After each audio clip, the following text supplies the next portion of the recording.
सिवाना के अंदर रहा था। रायमल के बाद सिवाना के अंदर रायमल का बेटा बना, उसका नाम था कल्ला। क्या नाम था? रायमल का बेटा था, इसलिए हम उसको कहते हैं रायमलोथ। रायमल का बेटा था इसलिए क्या कहते हैं?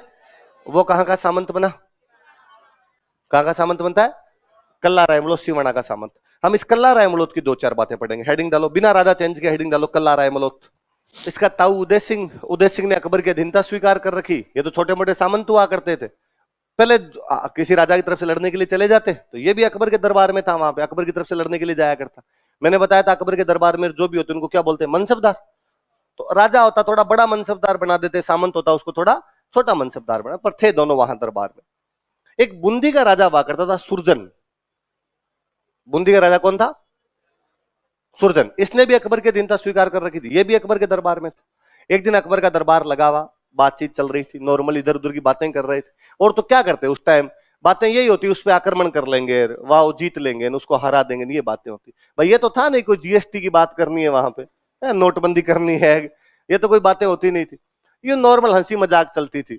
तो अकबर ने सुरजन को कहा, यार सुरजन जी, मैंने सुना आपकी बेटी सगाई योग्य है, शादी योग्य है आपकी बेटी। तो सुरजन ने कहा, हाँ बेटी की शादी तो करनी है, राजकुमारी की शादी करनी है। तो अकबर ने कहा, तो आप अपनी राजकुमारी की शादी जहांगीर के साथ कर दो। सुरजन जहांगीर के साथ सगाई करना नहीं चाहता था, पर उसको लगता था यार बादशाह के दरबार में बादशाह को मुंह पे मना कर दूं मैं, तो बादशाह शाम से पहले पहले पकौड़े बना के खा जाए। आप यूं दरबार में मना कैसे कर सकते हो? अगले का ईगो हर्ट होता है ना। तो उसने कहा, अरे सर इतना लेट बोला आपने, आप पहले कह देते मुझे। अकबर ने कहा, क्यों अब क्या? उसने कहा, मैंने कर दी सगाई, अभी थोड़े दिन पहले ही की थी। अकबर को उसके चेहरे से लग गया कि झूठ बोल रहा है। इंस्टेंट बंदा बहाना बनाता तो चेहरा का बता देता अपने आप की, यार हाँ झूठा है। अकबर ने कहा, कहां कर दी? सुरजन फिर फंस गया, यार किसका नाम ले। उसने भरे दरबार में देखा कि सारे के सारे गर्दन झुका के बैठे हुए थे। एक कल्ला रायमलोथ टांग पे टांग देके मुछों को मट लगा रहा था। उसने कहा, साहब कल्ला रायमलोथ से की है। कल्ला रायमलोथ को लगा कि मेरा नाम ले। उसने कहा, हाँ हाँ अभी तो की थी। उसको लगा यार फोकट में सगाई हो रही है, इससे अच्छा तो हो गया। उसने कहा, हाँ सर की थी। अब अकबर को दोनों के चेहरे से लगे कि दोनों झूठे हैं। बस लड़की का बाप कहे कर दी, जिससे हुई है उसने कहा मेरे साथ कर दी, तो अब क्या करो आप? और अकबर यूं झूठा ही बेचारा मुस्कान लेके अपने चेहरे पर उसने कल्ला को कहा कि यार क्या कल्ला जी, पार्टी के डर से बताया भी नहीं किसी को, गुपचुप यूं सगाइयां करवा लेते हो। कल्ला ने कहा, साहब वो जल्दबाजी में हो गया था थोड़ा कार्यक्रम, पार्टी की तो क्या बात, आज शाम को आ जाओ, बोतल लाई हुई है अपने खोल लेंगे आज।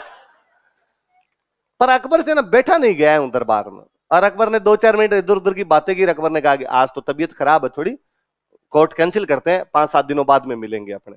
बाहर आए सारे, बाहर आकर सब आपस में वैसी बातें करे, अरे ठीक अकबर को बना गया यार, अकबर को बना गया आज तो सुरजन कल्ला रायमलोथ के पास गया। सुरजन ने कल्ला रायमलोथ जाकर मजाक मजाक में सही, पर अब मेरी बेटी की सगाई तुमसे हो गई, तुम एक काम करो फटाफट बूंदी जाके वास्तव में सगाई करके आ जाओ, वरना ये और कोई कान भड़का देंगे इसके, अकबर के भड़का देंगे, फिर लेना का देना पड़ जाएगा। कल्ला रायमलोथ रातों रात बूंदी आ गया। सगाइयां कहां हुआ करती थी भाई साहब, रातों रात बूंदी आया। सुरजन की बेटी हुआ करती थी भानकंवर, क्या नाम था? उस भानकंवर से सगाई करके वापस चला गया यहां से। का ब्याह का बाद में देखेंगे, तू सगाई तो करके आया एक बार। 5-7 दिन बाद कोर्ट लगा, वापस कल्ला ना आके बैठे। अकबर को अब वो कल्ला रायमलोथ पसंद नहीं आया, उसको लगा यार इसके चक्कर में अपना पूरा प्लान कैंसिल हो गया। यदि ये उस दिन मना कर देगा मेरे तो नहीं हुई, झूठा बोल रहा है, तो सुरजन को पकड़ लेते अपने। उसने अपने मंत्री को कहा कि इस कल्ला रायमलोथ का ट्रांसफर करो यार, यहां मत रखो, मेरे नजरों के सामने मत बिठाओ इसको। तो कल्ला रायमलोथ का ट्रांसफर कर दिया लाहौर। कहां भेज दिया उसको? आगरा से। आगरा राजधानी हुआ करती थी, आगरा से लाहौर भेज दिया। लाहौर में एक सूबेदार था, पहले से गवर्नर था, उसका वाइस गवर्नर बना दिया, डिप्टी गवर्नर बना के भेज दिया उसको, उप सूबेदार जिसको कहते हैं वो बना के भेज दिया। कल्ला वहां पे गया, कल्ला के सूबेदार से कोई लड़ाई हो गई, उसने सूबेदार को मार दिया। बादशाह ने आपको किसी का डिप्टी बना के भेजा है, आप अपने सीनियर को मार देते हो, इसका मतलब आप बादशाह के खिलाफ बगावत कर रहे हो, बादशाह इसका दंड देगा आपको। और कल्ला उसको मार के चुपचाप सिवाना आ गया। पर अकबर ने कुछ ही नहीं कहा, उल्टा अकबर ने थोड़े दिन बाद में कल्ला के पास मैसेज करवाया कि मेरे से एक बार आगरा में आके मिले। कल्ला ने कहा यार इतने दिन तो कुछ ही नहीं कहा, अब आगरा और बुला रहा, क्या किया जाए, जाना तो पड़ेगा, नहीं जाएंगे तो बादशाह सेना भेज के बुलवाएगा कहीं पे।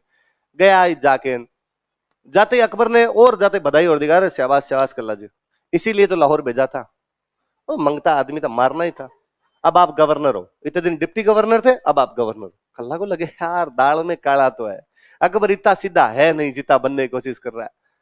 सब दया है आपकी। और घर परिवार सब राजी खुशी, सब ठीक चल रहा है। मैंने सुना तुम्हारी बहन शादी योग्य है। उसने कहा अच्छा, दुख है पेट बतावे माथो, समस्या कहीं और, समस्या बता दूसरी रहा है।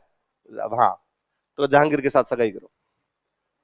कल्ला को पता था कि मना करने का कोई मतलब नहीं, मना करते ही आज ही फांसी लगा दी जाएंगे यहाँ पे। उसने कहा पर रिश्ते हैं ना बराबर वालों में होते हैं, राजा राजा में रिश्ता करे। आप बादशाह हो, किसी बादशाह में करो, किसी बड़े राजा के साथ करो। मैं छोटा मोटा सामंत गरीब आदमी, मेरी बहन का रिश्ता इतने बड़े परिवार में ऐसा होता नहीं है सर, रिश्ते बराबरी में होते हैं हमेशा। अकबर ने वापस फिलोसॉफिकल बातें की। अरे का नहीं नहीं, इसमें अमीर गरीब का मतलब ही क्या है, लड़की में गुण अच्छे होने चाहिए। अपने घर वाले भी ऐसी बातें करते हैं, पैसे टक्के का तो कोई मामला ही नहीं है। हालांकि अपने घर वाले फिर एक लंबी सी लिस्ट पकड़ाते हैं पीछे से कि ये हमें चाहिए, ये तो हम लेंगे ही। अकबर ने वैसी बात की कि लड़कियों अच्छी होनी चाहिए यार, हमारे तो पैसे टक्के की तो जरूरत ही नहीं है। कल्ला रायमल ने कहा देने के लिए तो मेरे पास वैसे ही कुछ नहीं है, पर बारात आएगी मेरे पास तो बारात की खातिरदारी करने के लिए भी कुछ नहीं है। अकबर ने कहा क्यों चिंता करते हो, आप तो यहां से ले जाओ, पैसे जीते चाहिए, ब्याह की तैयारी करो। कल्ला वहां से पैसे लेके आया खूब सारे, आगे सिवाना किले की मरम्मत करवाई, सिवाना किले को ऊंचा ऊंचा करवाया उसने। फिर अकबर को उसने मैसेज किया, अकबर को कहा कि साहब वो बारात भेज दो, इतनी तारीख को लगन मुहूर्त निकला है, पर सर बारात छोटी भेजना, मैं बड़ी बारात संभाल नहीं पाऊंगा यहाँ पे। अकबर ने कहा कल्ला जी इतने क्यों डरते हो, जहांगीर आएगा, जहांगीर के 4 दोस्त आएंगे, 5 ही आदमी आएंगे, 5 जनों का स्वागत तो कर ही लोगे। तो कल्ला ने कहा इतना भी क्या यूं समझान, 5 का तो कर ही लूंगा। और कहा फिर भी कोई दिक्कत आए तो ताऊ जी उदय सिंह जी जोधपुरी बैठे हैं, आइस वाइस कम पड़ जाए तो उधर से मंगवा लेना। उसने कहा ठीक है। जहांगीर बारात लेके आया। अपने गांव में एक रीति रिवाज होता है सामेड़ा, जानते हो, सामने जाके मिलना। बारात का स्वागत करने के लिए गांव के बाहर चले जाया करते थे, उसको क्या बोलते थे, सामने मिलना से वर्ड क्या बन गया सम। बारात आगे गांव के बाहर रुक जाती, अपने मान लो लड़की वाले तो अपने पहले जाते, वहां पे जाके रामरूमी करते, फिर उनको घर पे लेके आया करते थे। तो जहांगीर आया, जहांगीर बाहर ही आगे रुक गया अपना, 4 दोस्त वो जहांगीर से भी ज्यादा तैयार हो रखे। भाई हमेशा अपने शादियों में दूल्हा तैयार नहीं होता, उससे ज्यादा कौन होते हैं, दूल्हे के दोस्त हमेशा यूं तैयार होकर ज्यादा रहते हैं, उनको लगता है हमारा ही ब्याह है। और वो मेरे फ्रेंड है, वो हमेशा हंसते हंसते रहते हैं कि भाई दुल्हा है ना हमेशा अपने उन दोस्तों को अपने साथ रखता है जो उससे कम हैंडसम होते हैं, क्योंकि यदि दुल्हे ने अपने से ज्यादा हैंडसम दोस्तों को साथ रख लिया फिर दुल्हे की तरफ ध्यान ही कौन देगा।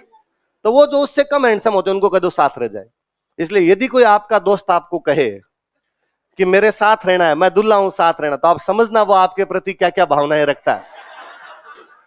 बस लगता है इस फर्जी को कौन देखेगा, तो आपने नहीं रहना भाई, ऐसे दुल्हे के साथ नहीं रहना। पर जहांगीर के दोस्त आए हुए सामेला करने के लिए गए, कहते कल्ला रायमलो इधर से 40-50 आदमी लेके गया सामेले के लिए अपने। वहां जहांगीर एकदम अकड़ के बैठा हुआ, दोस्त एकदम और ज्यादा अकड़ के बैठे हुए, कभी आएंगे माला वाला पहना के लेके जाएंगे। वहां कल्ला रायमलो ने माला तो पहनाई, पर कहते जूतों की माला पहनाई और ठोका पकड़ के 500 को वहां पे। और जहांगीर कहा कि तेरे बाप को जाकर देना कि ब्याह नहीं किया, वो कपड़े फाड़ दिए थे यहाँ पे। जहांगीर को कोई भागे, वहां से पहला एसटीडी पीसीओ मिला, वहां से फोन किया, बाबा कहां भेज दिया यार। अकबर ने कहा यार वो तो सिवाना भेजा ब्याह के लिए, कल्ला रायमलोत जी की बहन से शादी। अरे क्या खराब आदमी है वो, दोस्तों को तो मुर्गा बना लिया, मेरे कपड़े फाड़ दिए। आप शहजादे की बेइज्जती नहीं कर सकते, मुगल बादशाह के बेटे के साथ इस प्रकार व्यवहार नहीं कर सकते। अब अकबर ने उदय सिंह को समाचार भेजा कि साम दाम दंड भेद यैन केन प्रकारेण, कल्ला रायमलोत की लाश चाहिए। बड़ा आक्रमण किया गया। जब भी ऐसा आक्रमण होता जिसमें अपने जीतने की संभावना नहीं होती, साके किया करते थे। क्या किया करते थे, कल्ला रायमलोत इस बात के लिए तैयार था कि अपने को साका करना पड़ेगा। 1589 में अकबर का आक्रमण है, वो सिवाना का दूसरा साका है। सिवाना कौन सा साका है, पहला साका जब हम चौहान पढ़ेंगे तब पहला साका पढ़ लेंगे, पर उस समय कल्ला रायमलोत यहाँ पे साका करता है। साके में 2 चीज होती है, केसरिया और कल्ला रायमलोत का तो ब्याह ही नहीं हुआ था, उसकी तो अभी सगाई हुई थी। बहान कंवर क्या नाम था उस राजकुमारी को, बूंदी की राजकुमारी को जब पता चला कि मेरे पति युद्ध की तैयारी कर रहे हैं, मेरे मंगेतर युद्ध की तैयारी कर रहे हैं, उसने समाचार भिजवाया सिवाना कि भले ही अपनी शादी नहीं हुई हो पर मैं आपको अपना पति मानती हूं, मैं जोहर कर लूंगी। केवल सगाई हुई लड़की भान कंवर यहाँ पर आती है, यहाँ पे जोहर कर लेती है। तो सिवाना के दूसरे साके में केसरिया को तो लीड कौन करता है, कल्ला रायमलोत, और जोहर को लीड कौन करता है,